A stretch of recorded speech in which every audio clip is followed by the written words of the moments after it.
हिमालय की बर्फीली चोटियों के बीच एक ऐसा पवित्र धाम बसा है जहां पहुंचना ही एक तपस्या माना जाता है। यही है केदारनाथ। यहाँ सिर्फ एक मंदिर नहीं है बल्कि श्रद्धा, साहस और आध्यात्म का जीवन संगम है। हिंदू परंपरा के अनुसार भगवान शिव ने स्वयं को ज्योतिर्लिंग यानी कि दिव्य प्रकाश के रूप में प्रकट किया था। भारत में ऐसे 12 ज्योतिर्लिंग है और उनमें केदारनाथ को सबसे विशेष और सर्वोपरि माना जाता है। हजारों सालों से यह धाम शिव भक्तों की आस्था का केंद्र बना हुआ है। उत्तराखंड की रुद्र हिमालय पर्वत श्रृंखला में स्थित केदारनाथ समुद्र तल से लगभग 3581 मीटर की ऊंचाई पर है। यहाँ तक पहुँचना आसान नहीं है और शायद इसी में इस यात्रा की असली महिमा छिपी है। यात्री पहले गौरीकुंड तक सड़क से पहुँचते हैं और फिर वहाँ से लगभग 16 किलोमीटर की पद यात्रा करके मंदिर तक जाते हैं। ठंडी पहाड़ी हवा, दूर तक चमकती बर्फीली चोटियाँ और हर हर महादेव की गूंज, यहाँ सब मिलकर मन को अलग ही शांति से भर देते हैं। केदारनाथ का भव्य मंदिर विशाल और समान रूप से तरासे हुए धूसर पत्थरों की पट्टियों से एक बड़े आयताकार मंच पर बना हुआ है। बड़े पत्थर की सीढ़ियां भक्तों को पवित्र गर्भगृह तक ले जाती है, जिन पर पाली भाषा में प्राचीन अभिलेख आज भी देखे जाते हैं। गर्भगृह के अंदर की दीवारें विभिन्न देवताओं की मूर्तियों और पौराणिक दृष्टियों से सुंदर रूप से अलंकृत है। प्रवेश द्वार पर नंदी जी की विशाल प्रतिमा शांत प्रहरी की तरह विराजमान है। सोचिए,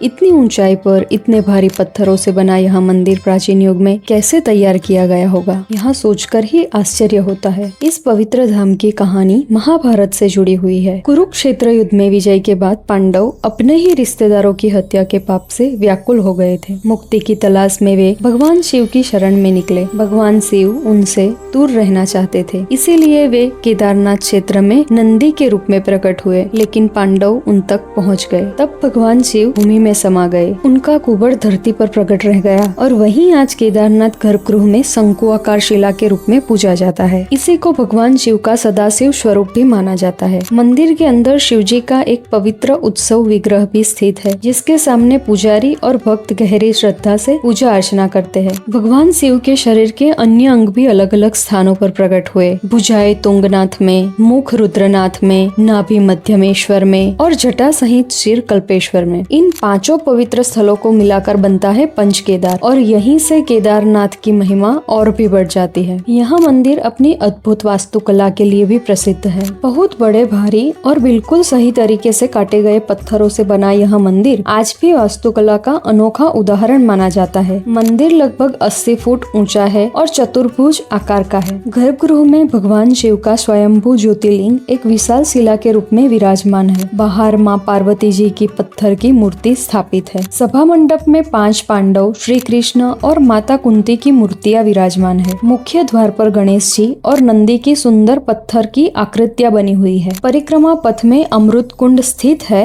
और उसके पूर्व भाग में भैरवनाथ जी की प्रतिमा स्थापित है। स्कंद पुराण के अनुसार भगवान शंकर ने माता पार्वती जी से कहा था कि केदारनाथ क्षेत्र उसके समान ही प्राचीन है। यही उन्होंने सृष्टि की रचना के लिए ब्रह्मा का दिव्य रूप धारण किया था। तब से केदारनाथ उनका अति प्रिय धाम माना जाता है। एक ऐसा स्थान जिसे पृथ्वी पर स्वर्ग के समान कहा गया है। 12 ज्योतिर्लिंगों में उत्तराखंड के रुद्रप्रयाग के उत्तर भाग में स्थित यह ज्योतिर्लिंग श्री केदार एकादश के नाम से प्रसिद्ध है और हिमालय में होने के कारण सर्वोपरि माना जाता है। यहाँ का मौसम भी अपनी अलग कहानी सुनाता है। अक्टूबर से अप्रैल तक यहाँ कड़ाके की सर्दी पड़ती है। तापमान अक्सर 0 से नीचे चला जाता है और कई मीटर तक बर्फ जम जाती है। इस दौरान यात्रा करना उचित नहीं माना जाता। मई से जून तक का मौसम बहुत सुहाना और हल्का ठंडा होता है। यही केदारनाथ यात्रा के लिए सबसे उत्तम समय माना जाता है। जुलाई से मध्य सितंबर तक मानसून में लगातार बारिश और कभी कभी भूस्खलन की वजह से यात्रा कठिन हो सकती है। केदारनाथ धाम आमतौर पर मई से अक्टूबर या नवंबर तक भक्तों के लिए खुला रहता है। भारी बर्फबारी के कारण नवंबर से अप्रैल तक केदारनाथ मंदिर बर्फ से ढक जाता है। इसीलिए हर साल नवंबर के प्रारंभ में भगवान शिव जी की उत्सव मूर्ति को बड़े ही विधि विधान से केदारनाथ से ऊखीमठ ले जाया जाता है, जहां पूरी सर्दी उनकी पूजा होती रहती है। फिर मई के पहले सप्ताह में बद्रीनाथ केदारनाथ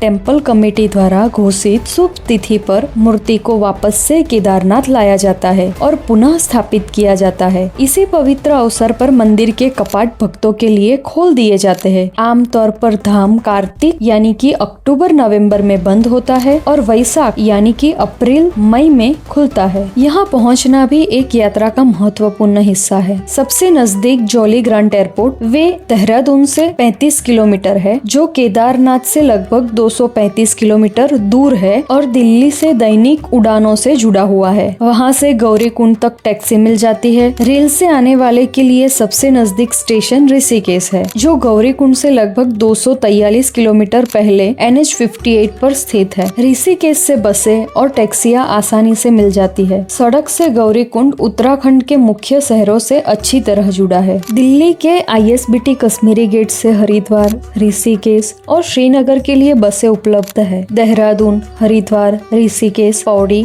रुद्रप्रयाग और टिहरी से भी टैक्सी और बस की सुविधा मिल जाती है। गौरीकुंड NH 58 के माध्यम से गाजियाबाद से भी जुड़ा हुआ है। रुकने की व्यवस्था भी यात्रियों के लिए उपलब्ध है। विभिन्न संस्थाओं की धर्मशालाएं नाम मात्र शुल्क पर मिल जाती है। क्योंकि केदारनाथ बहुत ऊंचाई पर है, कहीं यात्री नीचे के स्थानों पर रुककर एक ही दिन में हेलीकॉप्टर या पोनी से दर्शन करते हैं। सोनप्रयाग के पास सीतापुर, जो कि लगभग 20 किलोमीटर है, वहाँ पे निजी होटल उपलब्ध है। इसके अलावा Badrinath Kedarnath temple committee guest house Sonprayag और गुप्त काशी दोनों जगह यात्रियों के लिए उपलब्ध है। और शायद इसीलिए इतनी कठिन यात्रा के बाद भी हर भक्त के होठों पर बस एक ही नाम होता है, हर हर महादेव।